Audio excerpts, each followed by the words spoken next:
Welcome back to the morning show here on Arise News. Joining us now from our Abuja studios is the presidential candidate of Abundant Nigeria Renewal Party, Tope Fasua. Good morning. Welcome to the morning show. Hello, Tope. Good morning, and thanks for inviting me. Yeah, Thanks. Good morning. Yeah, Tope, it's good to see you again. How is the presidential campaign going? Great. Thank you very much, Uncle Ruben, even though I can't see you. But it's great to be here, and the campaign is going on great. You know, we're actually in the thick of it right now. Yes, I've seen, you know, a copy of your manifesto. This is even more detailed than the document you gave us the last time you appeared on this program. You talk about thinking out of the box. You're talking about national renewal and renaissance. What really is the substance? Because when I looked at your breakdown, it's like you are proposing a government that will try to do everything, from education to health to security to job. Oh, well, Did you hear me? okay, yes. Okay, so basically I heard the part you said we're proposing a government that's coming to do everything. And indeed, that's what we should be doing right now. I mean, Nigeria is a broken society. Our economy is a collapsed economy, no matter what they tell you. So we should be looking for people who come in with a broad-based solution to across the board. You know, however, of course, there are trigger points that we're going to use in reaching the other parts of the economy and the society that we need to reach, you know. So, however, let me say that what stands me aside and apart from the crowd is that I think I've put in more thinking into the Nigerian question than anybody. Everything you've seen there are a product of my own thinking, not any kind of consultant stuff that people do, which they can't even defend. However, I'd say that the core focus of our campaign in ANRP and my campaign as a presidential candidate is basically focused on the core issues. You know, we're thinking of aspects of you know, how do we reposition the educational sector in a way that is going to impact on other sectors of the economy. So it's a kind of systems thinking is what we're using. You know, so we're thinking education, we're thinking environment, we're big on environment in a way that is not only going to be creating jobs, but also repositioning the minds of our people, which has been beaten down right now, not only with the weaponization of poverty, but with everything, because the leadership we have had over the years and over the decades is such that has not actually positioned Nigerians to think in an elevated manner, has not elevated our humanity in any respect. You know, so basically, perhaps as we go on, we'll be able to go into the details of the manifesto. But any serious candidate now should be thinking for Nigeria across the board. You can't take only one aspect and say this is what you're going to do. And again, you should also understand that, you know, one sector affects every other sector, and we have to maximize the systemic value of what we're doing. But you see, if you are proposing to do everything, because if you take the issues one by one, you seem to have an idea about what you want to do in virtually every aspect of our lives. But won't that result in big government, big governance? If you were to prioritize, what are those trigger areas, sectors, apart from education, which you have mentioned now? Okay, so basically we're looking at, you know, we're looking at the security sector. Because you need to be safe in order for the economy to grow. But the way we're looking at the security sector is to look at the potentials for employment in that sector.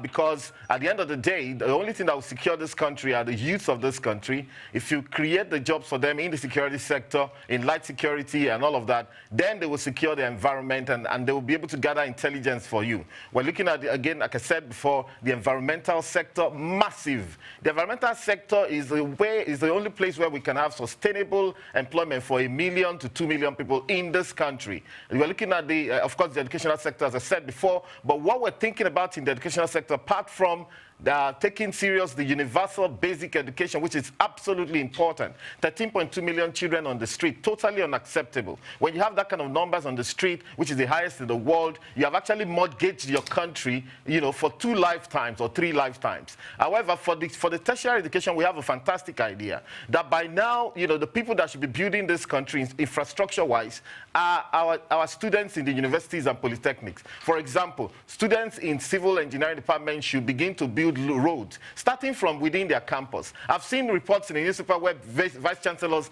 are complaining that they don't have roads and they're going to award one big contract in the campus. And you have a civil engineering department. Why can't you pay these students a little bit of money? Let them go and experiment. Why can't the government actually get construction firms to mentor these children? And in a way, they begin to get experience while they're in university.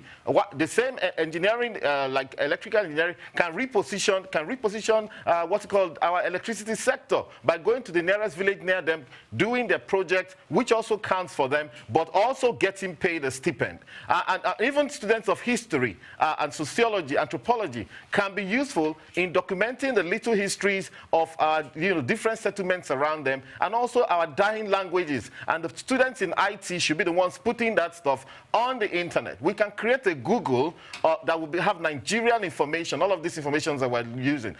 And our last key point is public sector repositioning. You have said that, big government. The truth is we have no government in Nigeria. Dr. Abati, we have no government in Nigeria. We have no public service in Nigeria. Our public service is actually quite small, and I think I've said it to you before. We have 3% of our workforce in the public service. We actually have no understanding of what a public service can do. The other day, someone shared something about the United Kingdom. In London alone, they have 14 teaching hospitals in London alone. And in Lagos, they have 2 teaching hospitals, Lasuth and Luz. London has a population of 9 million. Lagos has a population of anything between 20 million or 21 million, thereabouts, And of course, you see, and the person was complaining about the medical services in Nigeria being overstretched. But what I saw was our refusal to invest in our own public service, because our president will go abroad to treat himself in the same London. The money he spent should have been used to build a few more hospitals here, or to equip them, or to pay their staff better, or to encourage them one way or the other. So you can see the way we shoot ourselves in the leg. So we actually don't have a public service here. What we should be doing, the same UK we're talking about has 20% of its workforce working for government, and we have only 3%. That means we also don't understand that we need to provide public goods for our people. If I may just come in here. Now, we have had all of these things before. And looking at your document, some of the things you are saying are also more or less the same things that other candidates are saying, maybe in a different, in a different manner, but more or less the substance is the same. So I guess somebody listening to you will be interested in how. Take, for example, your proposal of a new tax system. The PDP presidential candidate is talking about reducing corporate tax. I see you have something like that. Now, and you paid a lot of attention to that new tax system. How do you want to deal with that? And what kind of incentives will you provide for small and medium scale enterprises in various sectors, including agriculture? Let me say quickly that the things I say, you won't hear it from many of the other candidates. Again, I repeat, the idea on repositioning education that I'm bringing forward is not about just increasing the allocation to education in the budget. Even though our budget is dismal, I'm the only candidate on the streets right now actually protesting our dismal budgeting system, which only favors 18,000 big men, civil servants, and politicians, who are sitting on this economy and spending almost 50% or more of our budget, of the budget for 190 million people. You're not going to hear that repositioning of the educational sector from any of them, and as well as other things that I'm about to say. So regarding how do we fund this, for example, which I reckon is what you're talking about, or even our tax system. Let's talk about our tax system. I will not mention the candidates of the PDP. Of course, in one of the things I put in my proposal is we can actually reduce company income tax, and we can give a lot of rebates in some very key sector, for example, the textile textile sector, which I see that this government is now trying to do. They've put it in the Gazette recently. I wondered why we waited this long to reposition our textile sector, because in Rwanda alone, Rwanda actually increased the tariff on used clothes from 20 cents a kilogram to $2.50, and they were sanctioned by Donald Trump. And they were taken out of the AGOA, which is the African Goods and Opportunities Act. But Kagame is standing his ground. Nigeria is the one that should be doing that, because Kagame said, listen, we need to reposition our textile sector. How can we have 190 million people who can't even clothe themselves? We can hardly feed ourselves. We can hardly clothe us. We can't even house ourselves. There's been no provision for housing for people in the rural areas of this country since 1960, as if they are not part of this country, as if they are not citizens of this country. So in terms of taxes, we are neglecting several taxes. For example, capital gains tax is suboptimized in this country. When you raise the issue with some of our tax people, they say it's so difficult to collect. The fact that it's difficult to collect doesn't mean you can't collect it. Things like the inheritance tax. I was in a meeting with, in a certain show with the former Minister of Finance, Kemi Adeosun, at which he was saying that, you know what will happen if we introduce inheritance tax? Is it in the statute book? Yes, it is. These are taxes we inherited from even the colonial guys when they were living. And this is a very good tax that can be used to curb corruption, because people are corrupt, and when they die, they leave their corrupt proceeds to their children. You have to take a little bit of that as a state, and that's how it's done. And not only that, let me say, sir, that there's a way that countries around the world who are successful have been able to get their taxes in.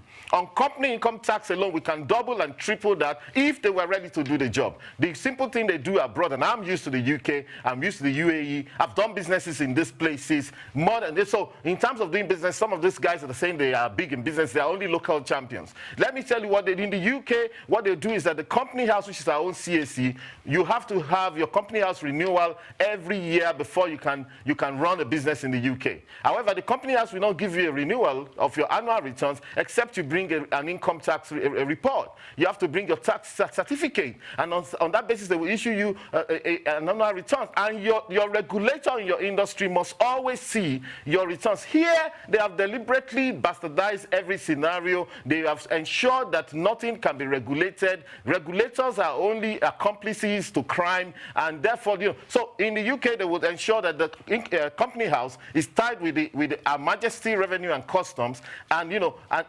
and also your bank. In the UAE, if you don't renew your license every year, you can't operate a bank account. And here we are, go to CAC. Maybe 20% or 15% of the companies that are registered in CAC actually get a company returns. And when you go to CAC, you pay them 3,000 naira, and you get your company returns, for those who even bother. And those who bother are the ones that are looking for government contracts, right? But if you ensure that any company cannot be run, you can't run a company account in this country, therefore, the onus is on the banks. And I trust that if you move that onus and move that burden to the bank MDs will ensure that the right thing is done, especially if they know that you're going to sanction them for not doing the right thing. We can triple it in this country. Again, we are making less in taxes. Okay, but just a quick one. 2013 was our best year in income tax. Not only income, in tax generation in this country. FRS made 5.007 trillion that year. This year they've made 4.3 trillion. Last year they made 4.3 trillion.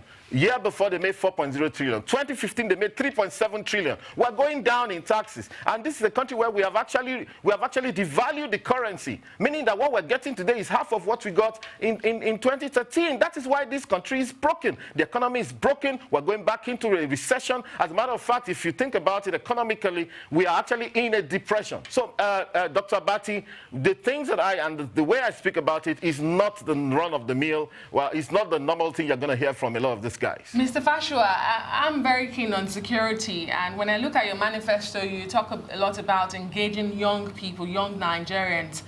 However, very laudable the plans you have, but how practicable? First, are young Nigerians interested in being a part of the security apparatus? Is it viable for them? Do you think that's the problem we have?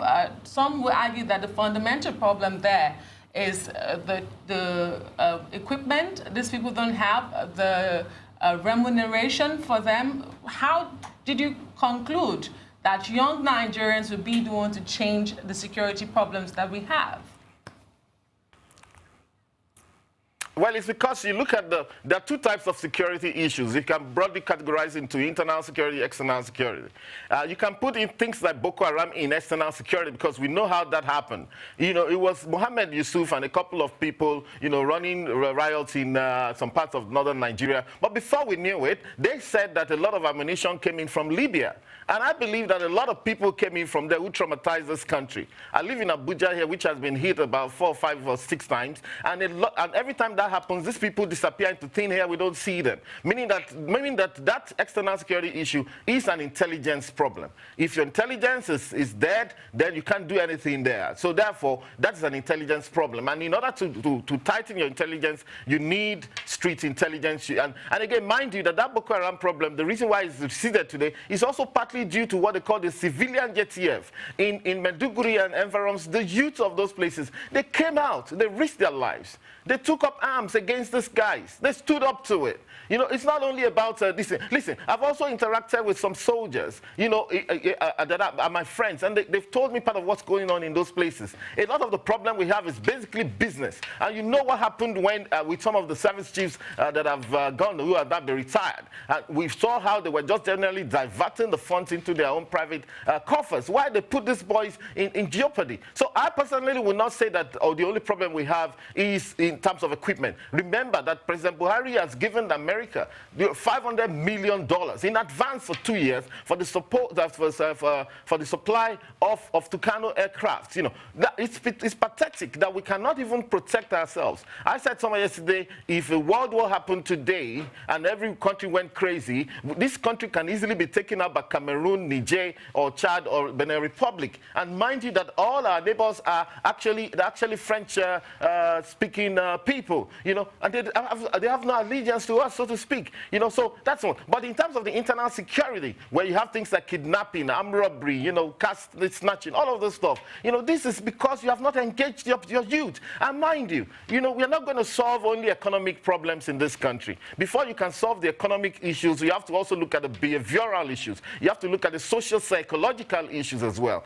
Therefore, you can see in my manifesto even the things that we want to do in terms of repositioning the minds of our people. DIY, for example, we need to be a DIY country. We have to be a country where we'd like to do things ourselves. We have to protect ourselves. We have the Fetch initiative, meaning that we have to feed ourselves. We have to ensure our own security. We have to tidy up after ourselves. All right, this is massive. You know, we have to clothe ourselves and we have to house ourselves, and then we have to reposition our minds. A kind of behavioral change must come before you can, you know, achieve the economic change. So, but I think basically and very importantly, engaging the youth of this country is very critical to solving the security problem of this country. Well, see, this is the problem I have with the manifesto. You know, the expansive nature of the content. For example, you are saying as president, you are also going to worry about maintenance culture, introduce a new maintenance culture in Nigeria. Shouldn't that be routine? You are also saying you are going to get the states to be productive. In a federal system, shouldn't the states make their own choices and develop at their own pace? No. And then you haven't answered the question earlier about small and medium-scale enterprises in various sectors, including agriculture. Let me say for agriculture that the sustainable solution to agriculture, okay, actually is when our science makes it into agriculture, meaning that the academia must see our farms, all right? So there was recently a research done by a professor in University of Agric in Abuja. She did that research on a Nigerian chicken that's going to be a Nigerianized chicken. I don't know what the attributes were, for 24 years, and she was ignored. And she just concluded this research in 24 years. And in fact, since that announcement was made, I've not seen it echoed anywhere that there's a new Nigerian chicken that would not probably, maybe won't die very easily, or maybe it's strong, whatever, you know. Nothing has been said. So until the academia meets it, listen, Dr. Bati, University of Ibadan was formed 70 years ago. And here we are. That's the first university in Nigeria. Here we are. We can't even help ourselves, even to save our own lives. Nigeria is such a vulnerable country. We're basically moving around the world, begging them to give us things. Meanwhile, we're very profligate. A country that borrows money and borrows for every living thing under the sun. And however, it's also the country where the public officers are largessing all over the place, living in the best hotels abroad. They never stay on seat. When I was out demonstrating, I saw a scenario where neither the Minister of Budget nor the Minister of Finance nor their PAMSECs, none of them were in the country. So there's a disdain for this country. However, what our problems are telling us is one thing and one thing only, that now is the time for you guys to sit down and solve your own problems. So regarding, that's as for agriculture, until agriculture makes it, because look, Netherlands is the second highest agri exporting countries. Netherlands is 2/3 of Niger State, 41,000 square meters. Niger State is over 60,000 square meters. And Netherlands export about $120 billion. $120 billion worth of agricultural products every year. Our national budget that 190 million of us are fighting over is $25 billion. So you can see just the disparity. The United States, of course, is the highest agri-exporting country. So what I believe that the thing about agri is, first of all, ensure that we feed ourselves. We should not be a country suffering from malnutrition. When you see almost 90 million people in abject poverty, meaning they can't even feed themselves. So the first thing you must do before you begin to talk about agri-export is to be able to feed yourselves. That's my take on agri. And in terms of SMEs, I believe very strong. I'm going to say this, you probably won't know anywhere else, but we have an overdrive of entrepreneurship already. Nigeria is already a very entrepreneurial country because everybody goes out, everybody is on their own.